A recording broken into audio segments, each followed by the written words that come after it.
할렐루야. 오늘 성경 말씀 역대하 9장 말씀 보겠습니다. 역대하 9장 말씀 봅니다. 스바 여왕이 솔로몬의 명성을 듣고 와서 어려운 질문으로 솔로몬을 시험하고자 하여 예루살렘에 이르니 매우 많은 시종들을 거느리고 향품과 많은 금과 보석을 낙타에 실었더라. 그가 솔로몬에게 나와 자기 마음에 있는 것을 다 말하매 솔로몬이 그가 묻는 말에 다 대답하였으니 솔로몬이 몰라서 대답하지 못한 것이 없었더라. 스바 여왕이 솔로몬의 지혜와 그가 건축한 궁과 그의 상의 음식물과 그의 신하들의 좌석과 그의 신하들이 도열하는 것과 그들의 공복과 술 관원들과 그들의 공복과 여호와의 전에 올라가는 층계를 보고 정신이 황홀하여 왕께 말하되 내가 내 나라에서 당신의 행위와 당신의 지혜에 대하여 들은 소문이 진실하도다. 내가 그 말들을 믿지 아니하였더니 이제 와서 본즉 당신의 지혜가 크다 한 말이 그 절반도 못되니 당신은 내가 들은 소문보다 더하도다. 복되도다 당신의 사람들이여 복되도다 당신의 이 신하들이여 항상 당신 앞에 서서 당신의 지혜를 들음이로다. 당신 하나님 여호와를 송축할지로다. 하나님이 당신을 기뻐하시고 그 자리에 올리사 당신 하나님 여호와를 위하여 왕이 되게 하셨도다. 당신 하나님이 이스라엘을 사랑하사 영원히 견고하게 하시려고 당신을 세워 그들의 왕으로 삼아 정의와 공의를 행하게 하셨도다 하고 이에 그가 금 120달란트와 매우 많은 향품과 보석을 왕께 드렸으니 스바 여왕이 솔로몬 왕께 드린 향품 같은 것이 전에는 없었더라. 후람의 신하들과 솔로몬의 신하들도 오빌에서 금을 실어올 때 백단목과 보석을 가져온지라. 왕이 백단목으로 여호와의 전과 왕궁의 층대를 만들고 또 노래하는 자들을 위하여 수금과 비파를 만들었으니 이 같은 것들은 유다 땅에서 전에는 보지 못하였더라. 솔로몬 왕이 스바 여왕이 가져온 대로 답례하고 그 위에 또 그의 소원대로 구하는 것을 모두 주니 이에 그가 그의 신하들과 더불어 본국으로 돌아갔더라. 솔로몬의 세입금의 무게가 금 666달란트요. 그 위에 또 무역상과 객상들이 가져온 것이 있고 아라비아 왕들과 그 나라 방백들도 금과 은을 솔로몬에게 가져온지라. 솔로몬 왕이 쳐서 드린 금으로 큰 방패 200개를 만들었으니 방패 하나에 든 금이 600세겔이며 또 쳐서 드린 금으로 작은 방패 300개를 만들었으니 방패 하나에 든 금이 300세겔이라. 왕이 이것들을 레바논 나무궁에 두었더라. 왕이 또 상하로 큰 보좌를 만들고 순금으로 입혔으니 그 보좌에는 6층계와 금 발판이 있어 보좌와 이어졌고 앉는 자리 양쪽에는 팔걸이가 있고 팔걸이 곁에는 사자가 하나씩 섰으며 또 12사자가 있어 그 6층계 양쪽에 섰으니 어떤 나라에도 이같이 만든 것이 없었더라. 솔로몬 왕이 마시는 그릇은 다 금이요 레바논 나무궁의 그릇들도 다 순금이라. 솔로몬의 시대에 은을 귀하게 여기지 아니함은 왕의 배들이 후라무 종들과 함께 다시스로 다니며 그 배들이 3년에 1차씩 다시스의 금과 은과 상아와 원숭이와 공작을 실어옴이더라. 솔로몬 왕의 재산과 지혜가 천하의 모든 왕들보다 큰지라. 천하의 열왕이 하나님께서 솔로몬의 마음에 주신 지혜를 들으며 그의 얼굴을 보기 위하여 각기 예물을 가지고 왔으니 곧 은 그릇과 금 그릇과 의복과 갑옷과 향품과 말과 노새라. 해마다 정한 수가 있었더라. 솔로몬의 병검에는 말의 위안가는 4천이요 마병은 12,000명이라. 병거성에도 두고 예루살렘 왕에게도 두었으며 솔로몬이 유브라데 강에서부터 블레셋 땅과 애굽 지경까지의 모든 왕을 다스렸으며 왕이 예루살렘에서 은을 돌같이 흔하게 하고 백향목을 평지에 뽕나무같이 많게 하였더라. 솔로몬을 위하여 애굽과 각국에서 말들을 가져왔더라. 이 위에 솔로몬의 시족 행적은 선지자 나단의 글과 실로 사람 아이야의 예언과 선견자 이또의 묵시 책 곧 이또가 느바세 아들 여로보암에 대하여 쓴 책에 기록되지 아니하였느냐. 솔로몬이 예루살렘에서 온 이스라엘을 다스린 지 40년이라. 솔로몬이 그의 조상들과 함께 자매 그의 아버지 다윗의 성에 장사되고 그의 아들 르호보암이 대신하여 왕이 되니라. 아멘. 할렐루야. 아멘. 솔로몬 왕이 뭘 잘못했는가는 역대하에서는 잘 안 다뤄요. 왜냐하면 그것이 원인이 돼서 남북 이스라엘로 갈라졌다 하는 내용을 역대하 10장에서 얘기를 하거든요. 그리고 축첩, 아내를 많이 두었다. 또 하나님이 말씀하신 또 말들을 많이 두지 말라 하는 것들을 어기고 계속 그런 것들을 하죠. 근데 한편으로 보면 이스라엘 사람들도 좀 자부심을 느낀 것 같아요. 아, 솔로몬이 이렇게나 지혜가 많고 또 부한 왕이었어. 우리 솔로몬 이전에도 없고 이후에도 없을 만큼 우리가 부강한 나라였어 하는 그러한 자부심을 갖고 지금 얘기하는 것 같아요. 그래서 다윗은 공과가 확실하죠. 그런 부분들을 얘기를 해줘요. 물론 이제 역대상에서 다 다뤘습니다 이런 얘기는 아니고요. 역대하도 마찬가지. 공은 써주는데 과는 축소해서 얘기를 해요. 왜냐하면 우리가 보는 성경에서는 솔로몬이나 다윗 왕이나 사울 왕이라는 사람에 대한 기록이 우리가 갖고 있는 성경이 끝이잖아요. 이 사람들은 자기들 역사니까 수많은 문헌이 있는 거예요. 성경을 해석하는 미시나 미드라시라는 것이 있고요. 우리에게 아주 익숙한 탈무드가 또 있어요.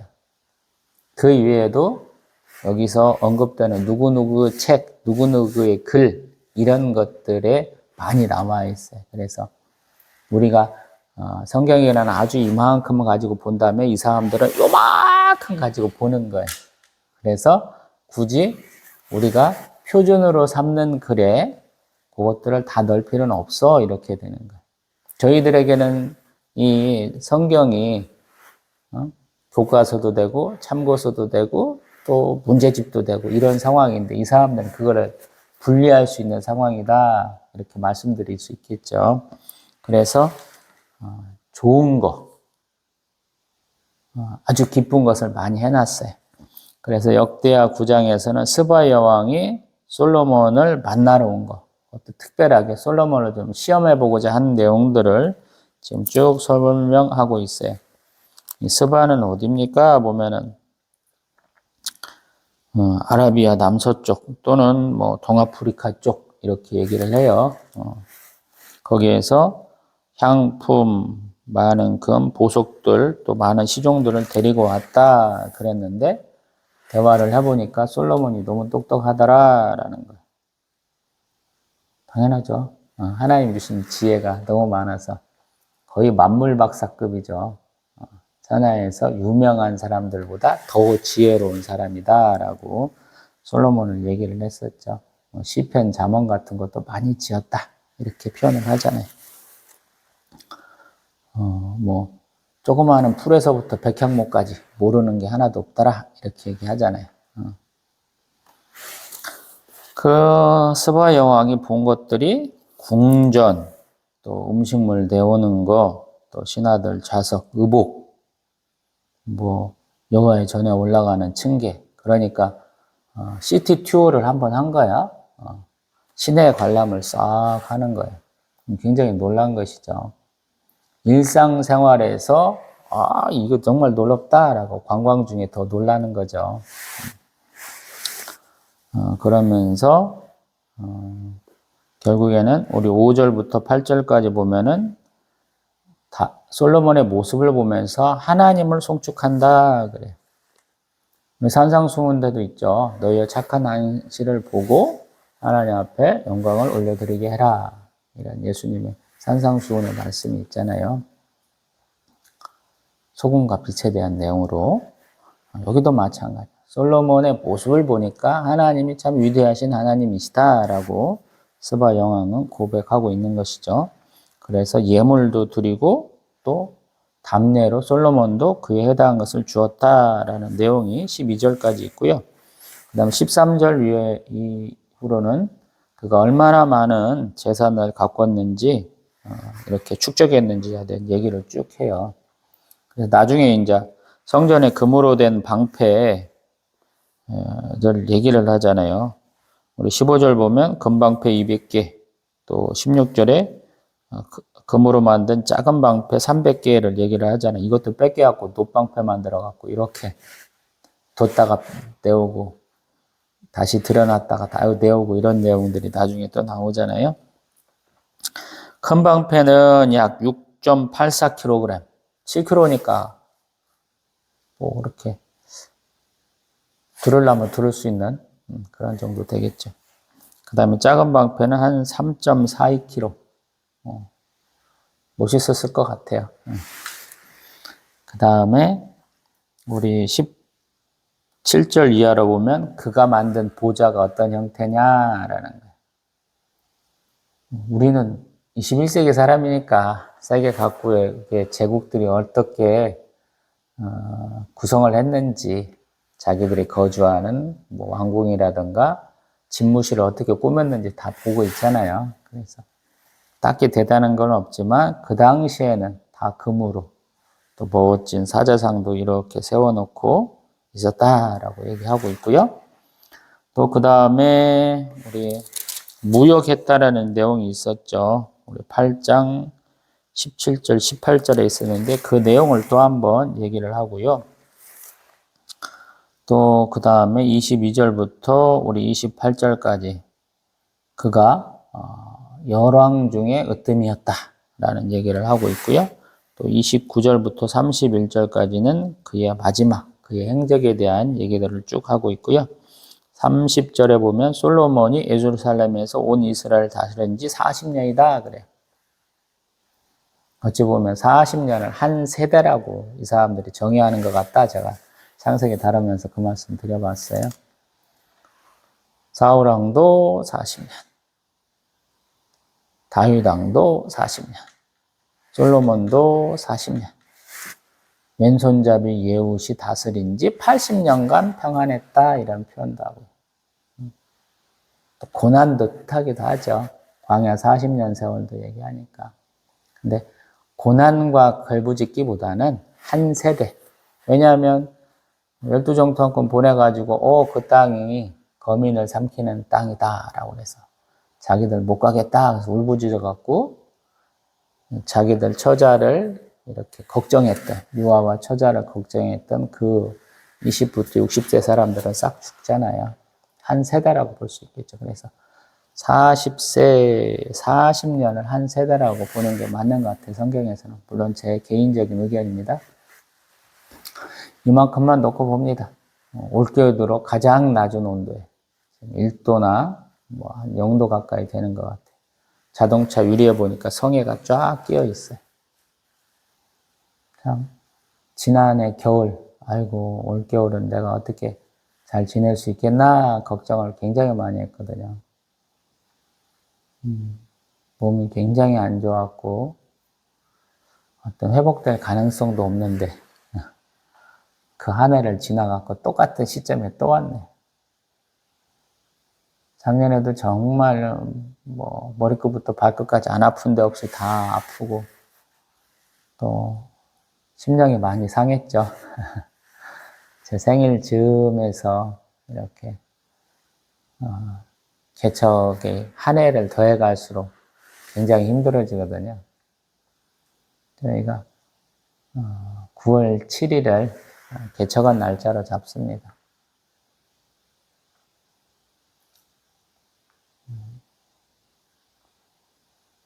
개척했는데 성도는 안 늘고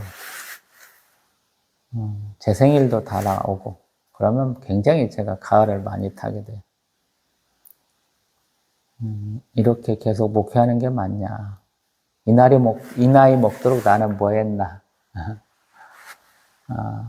주변 사람들한테 맨날 피해만 주는 것 같고 형제자매나 우리 처갓집 식구들한테 패되는 것 같아서 좀 미안하고 또 다른 사람들한테 또 심적 부담 주는 것 같아서 부담스럽고 맨날 그래요. 그럴 때마다 항상 저를 위로하시는 분이 하나님이세요. 이 한 9, 10, 11, 12 이 넉 달 동안에 1년 중에서 가장 말씀의 은혜를 많이 받는 것 같아요. 개인적으로 외롭고 쓸쓸하다 보니까 말씀을 더 깊이 보게 되고 깊이 보기 때문에 하나님이 더 은혜의 말씀들을 많이 주시는 것 같아요. 저희는 받은 복을 세어 보아라. 이렇게 찬송가 가사 중에 있죠. 우리가 그런 짓 참 많이 해요. 같이 신앙생활을 했어요. 한 교회에서 한 목사님 밑에서. 또 집도 가까워. 그 집 형편도 잘 알아. 근데 그 사람이 받은 복과 내가 받은 복이 다르다고 생각하면 막 이렇게 한국 사람으로 화병이 나거든요. 같은 동네 살면 이상한 걸로 많이 경쟁도 해요. 자, 촌에서 살다 보니까.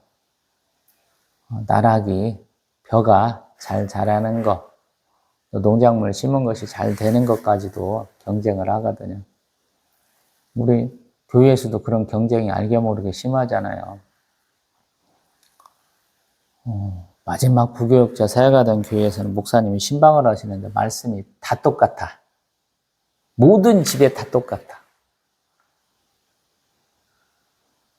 왜 그런가 하고 이렇게 조금 지나 보니까 어떤 양반이 그랬다는 거야. 왜 저 집하고 우리 집하고 말씀이 달라요? 라고 그러더라고요. 이게 어떤 집은 축복하는 말씀이고 어떤 집은 조금 축복의 정도가 약하다 이렇게 생각하셨던 것 같죠. 부교육자 입장에서 담임 목사님들 이렇게 모시고 따라다니다 보면 말씀을 다양하게 그 집에 맞춤형으로 주시는 분도 있는데 그러려면 교회가 작아야죠. 사정도 잘 알아야 되고 또 성도들이 네 것 내 것 없이 시기 질투가 없으면 그렇게 가능해요. 근데 목사님도 하실 일들 되게 많잖아요. 난리가 납니다. 꼭 12월 달쯤 돼갖고 교회 연감 만들 때 막 난리 나는 거랑 비슷한 상황이 되거든요. 신방 될 때 보면. 신방 안 맡겠다는 분도 대부분이고 받겠다는 분도 이렇게 시간 조절하기가 쉽지 않거든요. 기간은 정해놓고 하니까 들쑥날쑥하거든요. 그러다 보니까 평상시 일에다가 플러스해서 업무가 더 늘어나는 거예요. 그런 상황 가운데서 그런 말씀 맞아버리니까 목사님이 똑같이 하시더라고요. 저는 저보고 구역에서 신방하라고 그러면 저도 구역을 담당할 때가 있었으니까 기도하고요. 말씀을 다루겠습니다. 말씀, 축복의 말씀, 성경이 굉장히 많죠. 물론 축복 옆에 제가 항상 저주의 말씀, 징계의 말씀이 있다고 그러지만 축복의 말씀 되게 많거든요. 그거 평상시 저는 이제 쭉 성경을 읽는 사람이잖아요. 저는 읽는 게 먼저잖아. 기도 먼저가 아니고 저는 읽는 게 먼저예요. 성경을 읽어. 그리고 읽는 것 중에 걸리는 거. 축복의 말씀도 저주의 말씀도 제 마음에 남는 것들이 있잖아요. 그거를 붙들고 기도하는 스타일이잖아요. 저는 말씀으로 기도하는 사람이지 제 사장을 붙들고 기도하는 것보다는 말씀을 붙들고 기도하는 것에 가까운 사람이죠. 그러면 그거 했던 거 표시를 해놓고 그 말씀 묵상해 놓은 게 있잖아요. 제가 언젠가 보여드렸는데 이게 입시 때부터 보던 겁니다. 2008년부터 보던 성경책이. 중요한 내용 싹 써 있어요. 우리 한 4개, 4개, 5개 교단에서 이렇게 입시 문제가 있었잖아요. 그러면 그것들 동글뱅이, 기출문제라고 그래서 동글뱅이 쳐놓고 무작정 통독으로 하시라는 분들이 있었기 때문에 통독파로 막 읽습니다. 그리고 제가 또 성경 읽으면서 은혜 받은 내용, 지금은 형광펜도 되어 있는데 밑줄 짝도 있어요. 밑줄 짝 아니면 형광펜. 그 내용을 봐갖고 이렇게 합니다. 그리고 더 중요한 것은 숫자를 아라비아 숫자로 조금 써놓고요. 그 다음에 중요한 거, 성경 어디 나왔어? 라고 직접적으로 좀 써놓기도 하고 뭐 메모도 해놨거든요. 그 내용을 중점적으로 봅니다.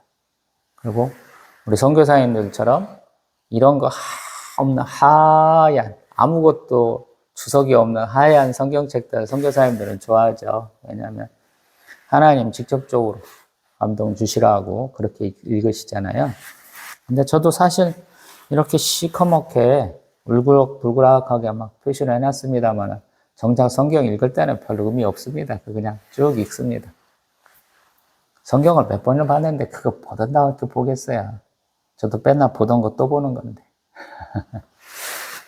그러면 읽다 보면 마음에 걸리고 있고, 아, 이건 은혜의 말씀이다 라고 그런 거거든요. 그러면 대충대충 두세 달 안에 은혜 받은 내용을 쭉 리스트를 뽑으면 많으면 몇십 개 되고요. 적어도 몇 개는 건집니다.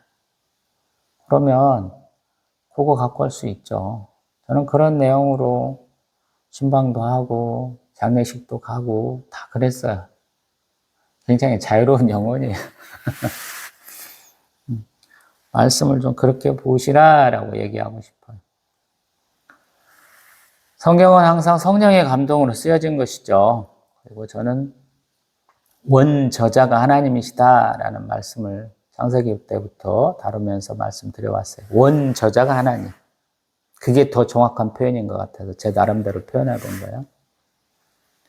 하나님이 포로 귀환한 자들에게 하나님을 가장 잘 섬겼던 성전과 제사제도를 완비했던 그 사람들을 다루고 있는 거죠. 그리고 그 사람들의 행적을 얘기를 할 때 굳이 그 사람들이 못했던 행동을 하기보다는 잘했던 행동을 써놓는 것이죠. 왜? 우리가 좋은 것 보고 좋은 것 듣고 좋은 말 하라는 얘기가 있잖아요. 대학교 편입해서 한일장신대 편입해서 영어 영문학과라 하니까 우리 교수님 중에 여자 교수님 중에 한 분이 그런 얘기를 하더라고요. 우리 조연혜 교수님이 신앙생활 열심히 하시고 권사님이셔야 하는데 남편 돌아가시고 마음고생 심하고 남매들을 잘 키우셨어요. 수업 시간에 항상 우리 20대에서부터 한 50대, 60대까지 있어요. 저희는 지방대학교고 또 편입하고 또 야간 수업도 하시는 다양한 분들이 직장인들이 오기 때문에 인적 구성이 너무 다양해요. 그러면서 자신의 인생 경험, 교수님도 은퇴 몇 년 안 남겨놓고 계셨을 때니까 그런 말씀 해주시더라고요. 저도 마찬가지. 제가 이렇게 자꾸 찢는 설교하기는 하는 것은 아직도 열정이 있고 힘이 있어서 그럴 것 같아요. 성경 66권, 1189장 다 동영상으로 찍어보고 아마 2차로 찍을 때쯤엔 말하는 게 다를 것 같아요. 다독일 것 같아요. 예전에는 제가 이해 못하고 그렇게 하면 안 됩니다 하는 것들이 점점 줄어들더라고요. 왜 살아보니까 저도 못해. 20대, 30대랑 했던 것이 다르고 40대 했던 것이 50대 되니까 다르더라고요. 71년생이니까 점점 나도 안 해야지, 그렇게 하면 안 되지 했던 것들을 제대로 못 해내더라고요. 양심상 못하는 건데 한편으로 보면 권면은 해야 되는데 어떤 때는 그냥 입 꾹 다물고 갈 때도 있더라고요. 그래서 부끄럽기도 하고 그래요. 하나님의 메시지는 가감 없이 받는 거예요. 예수님이 산상수훈 가운데도 율법의 1.1획도 예수님은 더하거나 빼지 않는다 그러시잖아요. 우리도 그렇거든요. 하나님이 주시는 축복은 우리가 더하게 할 수 없어요. 하나님이 주시는 저주는 우리가 뺄 수 없어요. 그대로 받으면 더 좋습니다. 그래서 그러한 가공된 맛, MSG가 팍팍 들어간, 미원이 팍팍 들어간 맛이 아니고 좀 날 것 그대로의 그 가진 재료 그대로의 본연의 맛을 좀 즐겨보시라고 개인이 읽고 묵상하고 기도하고 하나님 앞에 나아가라고 계속 말씀드리는 거예요. 맨날 주제가 똑같고 말하는 방식이 똑같죠. 제 동영상 뭐 몇십 개 보면은 제가 한 말을 그냥 따라할 수 있을 정도로 제가 그냥 계속 반복하고 있잖아요. 그게 좋은 거예요. 제가 생각할 때는. 열왕기 읽어보면 우리 솔로몬 왕이 잘못했던 것이 뭐가 있다고 제가 이 동영상 초반에 말씀드려봤죠. 그런 얘기 안 써놨잖아요.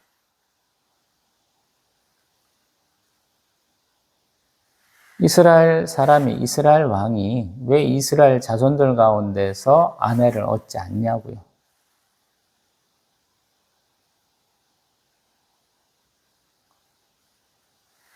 너무 당연한 거잖아요.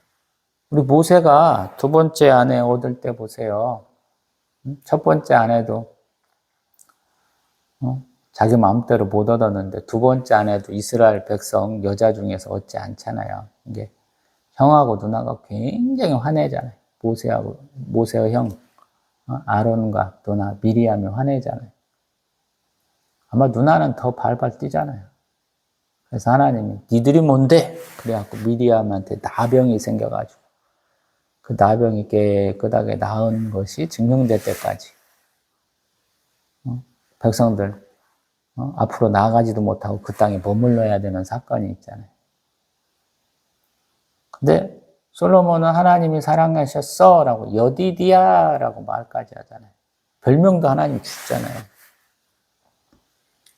근데 떡하니 애굽 바로 공주를 딱 아내로 맞이하잖아요. 굉장히 웃긴 거죠. 우리 몽골이 고려를 통치한 방법 중에 하나는 뭐냐면 부마국이에요. 공주를 줘서 사위 삼는 거거든요. 한국 사회도 비슷한 게 있죠. 딸만 가진 분들은 대릴 사위를 드리잖아요. 예전 같으면. 제가 그 얘기도 많이 했죠.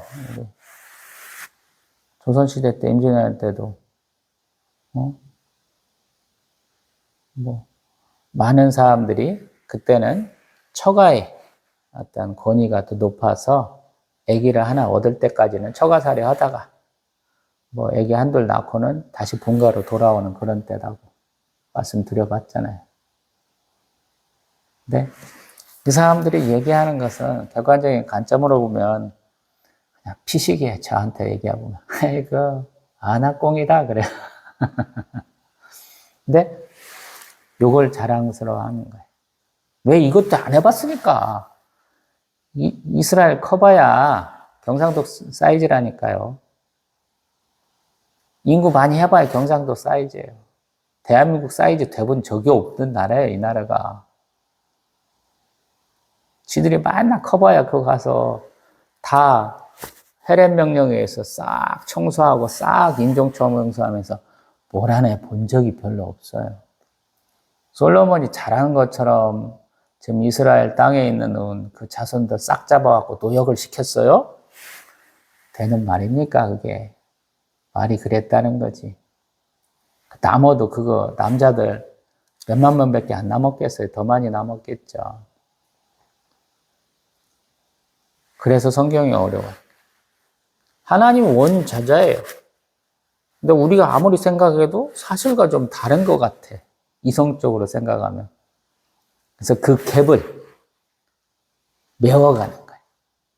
자, 믿음으로 수납한다. 신대원에서 들었던 수업 중에서 가장 놀라운 거였어요. 믿음으로 받아들인다라는 거예요.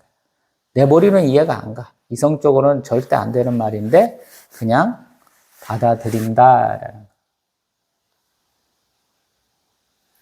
그게 가능할 수 있다라는 전능하신 하나님께서는 충분히 하실 수 있다. 그리고 이렇게 뻥이 심한 애들이 하는 얘기도 받아들일 수 있다라는 거예요. 왜? 그 뻥이 정말 뻥이었음을 그 다음 장에서 얘기해 주거든요. 우리 군사 독재 시절에는 우리 행간을 읽어야 된다라는 표현이 많았죠. 일간지들의 뭔 얘기가 가사가 났어. 그러면 기사가 났어. 그러면 그 기사를 읽으면서 행간을 읽어야 된다 그랬어요. 진짜 의미가 그 안에 숨어져 있어요. 근데 해석을 해내려면 좀 머리를 썼어야 된다고. 성경도 좀 그런 지혜가 필요해요. 솔로몬한테 축하사절이 많이 와고 열왕들이 많이 와서 선물도 하고 나라는 부강하고 백성도 잘 살았어요. 그런데 10장으로 넘어가면 문제가 많은 나라였어요. 이렇게 얘기되거든요. 그래서 이 9장과 10장 사이에 있었던 것을 읽어낼 수 있어야 돼요. 그것은 앞에 사무엘서 열왕기서를 읽었던 그 지식으로 국제적인 상황과 이런 일들이 벌어졌던 배경을 다 알고 나면서 요것들을 자기가 써내려 가야 돼요. 그래서 성경이 어렵습니다. 성경은 우리의 시선을 이렇게 이동시켜요. 그래서 초점을 분명하게 해줍니다. 나무를 비출 때도 있고 산을 비출 때도 있고 또 이파리를 비출 때도 있어요. 우리는 총체적으로 파악하고 있어야 되죠. 어떤 지형에 무엇이 있었고 주변에 무엇이 있었는 정도는 알아야 되죠. 그래서 뛰어난 설교자, 뛰어난 목사님들이 그걸 참 잘하시죠. 또 개인적으로 공부를 많이 하신 분들이 이해를 잘하고 계시죠. 근데 사실 그거는 꼭 필수적인 요소는 아닌 것 같아요. 우리 성경시대의 사회와 문화, 이러한 어떤 한국 교회의 어떤 움직임이 있었던 것 같아요. 목사님들 현지에 많이 가 계시잖아요. 현장 답사, 현지 답사를 그렇게 많이 하셔요. 사진도 많이 찍고, 성경도 묵상하시고, 저도 책 몇 권 갖고 있잖아요. 아, 이래서 이런 상황이구나. 아, 이랬던 곳이구나. 그러는데, 그 당시하고 지금은 기후 자체가 다르죠. 사는 동식물들이 달라요.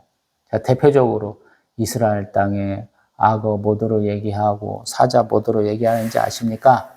그 당시는 있었다는 거예요. 지금은요? 없죠. 우리 한반도는 우리 남북한에는 호랑이 되게 많이 살았거든요. 표범도 있고, 여우도 많이 살고 그랬다는데 지금 하나도 없죠. 잘 발견되지도 않고요. 그런 상황인 거예요.